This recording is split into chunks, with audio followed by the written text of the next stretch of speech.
Tu considères une relance quand même C'est-à-dire une relance. d'y aller en Turquie? Après, je vais pas te mentir, c'est vrai que la Turquie, c'était une belle opportunité parce que c'est un pays de football.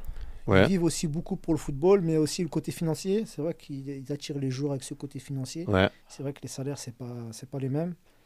Et c'était une belle opportunité financière aussi. Et c'était un beau projet au club. Un club qui était en première division. La ville, c'était une ville, c'est entre Sympa. Izmir et Antalya. Ouais, c'est Denizli, ça s'appelle. Donc il fait beau, et dans des belles conditions. Et, Tu ouais, joues beaucoup? ouais, j'y joue beaucoup. Je fais même partie des, des, des meilleurs joueurs à mon poste dans le championnat. Dans le Donc, je suis dans championnat? l'équipe type. Souvent, tu es dans l'équipe Ouais, type. souvent dans l'équipe type. J'ai souvent les meilleures notes dans le ratio. Tout Donc, ça se passe super ouais, bien, ça se hein. passe super bien. À la fin, tu t'y relances, quoi. Ouais, finalement, ouais. Parce que tu restes en première division en Super League turque. Il y a aussi des très belles équipes. Et Il y a donc, des visibilités, quoi. voilà, exactement. Donc, ouais, j'étais vraiment agréablement surpris du niveau et de l'impact que ça a. Parce que c'est vrai que le football turc, il est suivi, hein. Bah, il passe sur Bein maintenant. Donc, ouais. Oui, oui, non, non, non. C'est Avant, pas comme aller non, non, en c'est pas. Bulgarie ou en Roumanie, Ah, quoi. voilà, bah, exactement. C'est, C'est la Turquie, quoi. et surtout, c'est un championnat très relevé parce qu'il y a d'excellents joueurs. Ouais, ouais. Chaque week-end, tu joues contre des excellents joueurs. Donc, le C'est championnat. un Bah, pays de foot, quoi, bah comme là, tu tu dis. vois actuellement, regarde les joueurs qui signent là-bas. Ah. Ils ont ce pouvoir financier aussi pour t'attirer. Après, il y a des côtés aussi négatifs parce qu'il y a aussi ce problème de paiement de salaire. Hmm. Moi, actuellement, je suis en procédure avec des clubs. Ça fait 3 ans qu'ils m'ont pas payé. Imagine-toi. Et ça arrive à énormément de joueurs. Et sur ça, Les clubs turcs. ah oui. Et sur ça, justement, là, je sais pas si c'est la FIFA où ils disent à chaque fois le club va avoir des interdictions, etc. Mais il n'y a rien qui se passe. Malgré que tu prends des avocats et tout.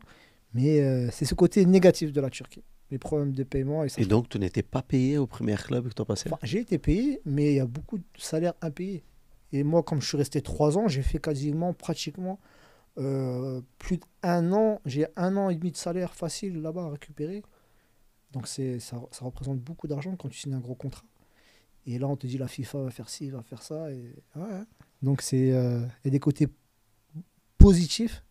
Parce que tu joues dans un beau pays, ils sont très accueillants, les Turcs, tu es dans des bonnes conditions, Mais sincèrement. ça tombe pas sur le compte à la fin. Mais ça tombe pas sur pas toujours. Ça paye 1 sur 2, quoi. Pas sur, et ouais, et t'es gentil, hein, sur deux. Pas toujours. C'est le côté négatif que je peux reprocher. Alors que tout est formidable en Turquie. C'est dommage. Dommage, ça. Et ça arrive à pratiquement tous les joueurs, et même les grands clubs. T'imagines? Ouais, c'est le côté négatif, malheureusement. À part ça, c'est top la Turquie. Ouais. Le Brésil, pendant une bonne période, était comme ça. C'est dommage. Aujourd'hui, ça s'est calmé, ça. Ouais, c'est, Des salaires qui n'étaient pas payés, toujours en retard. ouais. Alors que. Quand c'est comme ça, c'est chaud. Bah oui. Peu Parce importe le niveau que toi. Bah, surtout, c'est ton travail. Ah, Tu es à l'entraînement, tu joues pour le club. Forcément, tu as des résultats. Tu contribues aux résultats positifs du club. Donc, tu es là, tu es loin de ta famille. C'est ton travail. Et comment tu peux m'expliquer qu'on ne te donne pas ton salaire? C'est pas possible. et donc, tu vas au Denizlispor. Des sports. Ouais, des bons souvenirs, des bonnes personnes, un bon club. C'est passer des bons moments. Et je faisais partie des joueurs importants Je pense du que club. c'est en Turquie que tu joues contre Jean-Claude Bilong. Sûrement. Oui, sûrement. Ouais, je Ouais. pense que c'est en Turquie. Sûrement, sûrement. Oui, je pense que c'est en Turquie parce qu'il est joué Ouais. là-bas. Ouais, bah, finalement, en Turquie, Et donc, première année, tu joues, tu passes 2 ans dans cette équipe. je passe 2 ans dans cette 2 équipe-là. ans dans cette équipe. Ça se Tu passe joues bien? Ouais, je joue bien, Toujours? surtout la première saison. Je suis un titulaire, je suis un joueur important au club. Je fais partie voilà, pas des cadres, mais des joueurs importants. Je suis des joueurs qui jouent pratiquement tous les matchs. Pendant 2 ans, et après, il y a eu des changements d'entraîneur. Et ouais, finalement, ça s'est pas bien passé avec un entraîneur qui avait une façon de penser qui était différente. Et moi aussi, ça n'a pas matché. Et moi, comme je t'ai dit, quand ça va pas, bah, ça se ressent directement. Et on a décidé de mettre un terme. Et En Turquie, les coachs sont turcs, en gros. beaucoup de clubs. En fait, ce que tu dis, c'est vrai, c'est une vérité. Parce que tu peux te faire virer d'un club et tu vas retrouver ce coach dans un autre club. Et moi, C'est un peu le même. voilà, ce C'est toujours les club-là, mêmes. tu l'as eu là, ça peut être bien Toujours- parce que si tu as des bonnes relations, forcément, tu auras l'opportunité d'aller dans ce club-là. Mais ouais, il tourne comme ça. C'est vrai, hein. Et moi, pour être la petite anecdote, je m'entends pas bien avec un coach. Je suis transféré. 3 jours après, il le licencie le coach. Alors que moi, j'étais vraiment très très bien à Denizli. Et par la suite, je suis parti à Erzurum, un autre club. Je suis parti du chaud. C'est une ville où il fait très très froid, il neige. Et Ah oui, tu pars du sud au nord du ouah, pays. voilà, il fait très très froid, mais c'est un très bon club, Erzurum. Je retrouve vraiment beaucoup d'amis dans le club. Des joueurs. C'est-à-dire français. Ouais, ouais, beaucoup de joueurs français. Il y a des joueurs avec qui j'ai joué en sélection déjà, en sélection marocaine. Atif Seychous, il y a Manuel Dacosta, il y a Adolphe Teku avec qui j'ai joué à Sochaux. Ouais, on est 5-6 joueurs francophones. Et même Cool. ils ont estimé que c'était vraiment beaucoup parce qu'on parlait français et à des fois on se réunit. Ouais, et ça le faisait pas trop. Mais c'était un bon club et voilà. Il y a eu des hauts et des bas. Et bon, je suis resté pareil aussi 1 an et demi. Et après ça, j'ai décidé de ne pas continuer l'aventure. Eux, ils voulaient me prolonger encore parce on a fini la saison, on s'était maintenu. Et le coach a dit, moi, je veux repartir avec le même groupe. Parce que aussi, ils avaient des problèmes de paiement. Et quand tu as des problèmes de paiement, ils ne peuvent pas recruter. Donc, ils ont... Ouais, Oui, la FIFA, elle bloque voilà. tout, quoi. Ouais. Donc, ils voulaient repartir avec le même groupe. Mais moi, à cette époque-là, voilà, j'ai décidé de ne pas continuer. Je me suis dit, non, je vais passer à autre chose. Et j'étais revenu en France, j'étais bien. Et c'est de là, je me suis préparé à mon après-carrière, quoi. Tu C'était décides ça actuellement. d'arrêter. Là, Ouais, tu arrêtes le foot. j'arrête. Et ça peut paraître jeune parce que Tu reviens en France, mais tu cherches un club. Qu'est-ce qui se passe? je reviens en France et justement, si tu fais bien de le dire, j'ai pas envie de... Parce que à l'époque, j'ai 34, 35. Donc tu peux continuer encore 2, 3 ans facile, très facile. Et même en Turquie, il y a des joueurs qui ont 40 ans qui jouent encore. Tu peux jouer vraiment, si tu es bien en forme, eux, ils n'hésitent pas à te faire signer des contrats, sans aucun problème. Ouais, n'hésite pas, c'est pas Non, l'âge, non, non, c'est pas pas du un tout. pays qui regarde l'âge. Pas du tout. Au En France, contraire de la France. à 30 ans, t'étais vieux, c'est fini. Ouais. Alors que, et pas qu'en France, hein, dans plusieurs pays européens et pas que. Mais en Turquie, y a sans aucun souci. Tu peux voir un joueur de 40 ans dans ton équipe, hein. 39 ans, 36 ans, 37 ans, sans aucun problème. Ah ouais. Ah, c'est cool ça. Et bien au contraire, ils font pas tellement. Là, ça change, mais il y a plus de joueurs d'expérience, tu regarderas, que des jeunes joueurs. Alors qu'il y a des bons joueurs turcs, il y a des pépites, mais pour s'exprimer au haut niveau, c'est compliqué. Ouais. Ouais. Intéressant ça. Ouais, tu regarderas, il n'y a pas tellement de joueurs turcs qui sortent des centres de... Là, ça se fait maintenant, mais pas tellement quoi. Malheureusement. Alors qu'il y a des très bons joueurs. Ok. Et donc tu décides d'arrêter. Tu reviens en France, tu cherches un club ou pas? Non, parce que l'opportunité, comme tu as dit, est d'aller dans des clubs, je sais pas, Roumanie, Grèce, des pays comme ça, Et là, tu as dit avec tout le respect que non. j'ai pour eux, bien sûr. Mais là, tu as dit là, Mais je c'est me chaud. suis dit non, j'ai pas envie de me fatiguer, je viens de passer à autre chose, et ça va, quoi. Ouais, je pouvais continuer, mais je voulais pas. Non. Donc de là, après, dans la vie, il faut se préparer.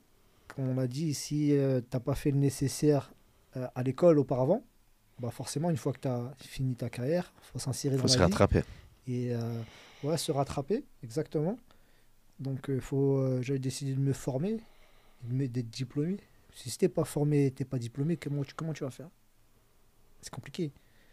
Donc voilà, moi j'ai voulu être diplômé, j'ai voulu me former, donc j'ai passé le BEF, c'est-à-dire le brevet entraîneur football. Donc c'est une formation qui est très très dure à avoir. Sincèrement, le côté mental il joue beaucoup, parce que ça demande vraiment beaucoup d'efforts. Et là c'est en cours de validation. Et j'ai aussi pour objectif de passer la licence d'agent FIFA. Ça aussi c'est quelque chose que je vais aller chercher. Et voilà, je suis en train de me monter tout doucement ma structure, je suis en train de m'entourer d'avocats et de faire la liaison entre les joueurs de club amateur au club professionnel.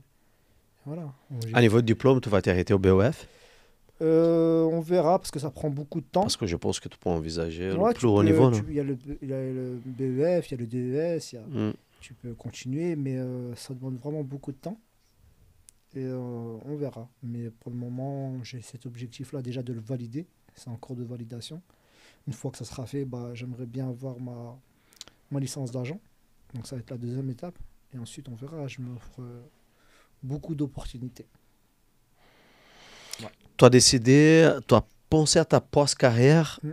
quand tu as arrêté ou tu venais déjà dans la réflexion? Non, j'avais cette réflexion-là.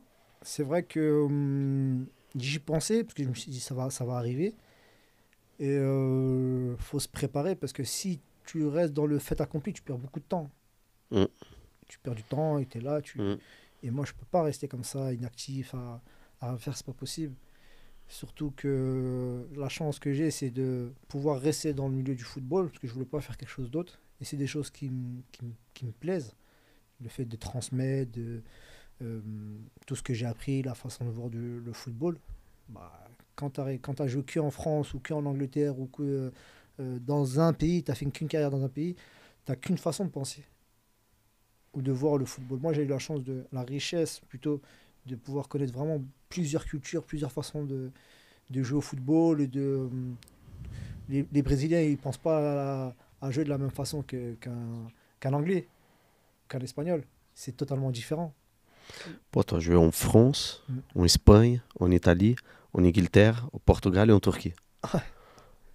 Bon, il y en a, ils me disent Ça, tu que. manques l'Allemagne, quoi. Oh, exact. Il y en a, ils me disent, ils me l'ont reproché parce que ils sont moqués de moi. Ils me disent, ah, mais toi, chaque année, tu pars. Moi, je leur dis, bah non, mais c'est une richesse. À la fin de ma carrière, je peux dire que j'ai fait vraiment plein de clubs et beaucoup de pays. Ça peut paraître instable, mais pas du tout. C'est une richesse, au contraire. J'ai eu beaucoup d'expérience et j'ai vécu beaucoup de choses. Et là, aujourd'hui, je peux transmettre tout ce que j'ai appris. Et c'est une richesse, quoi.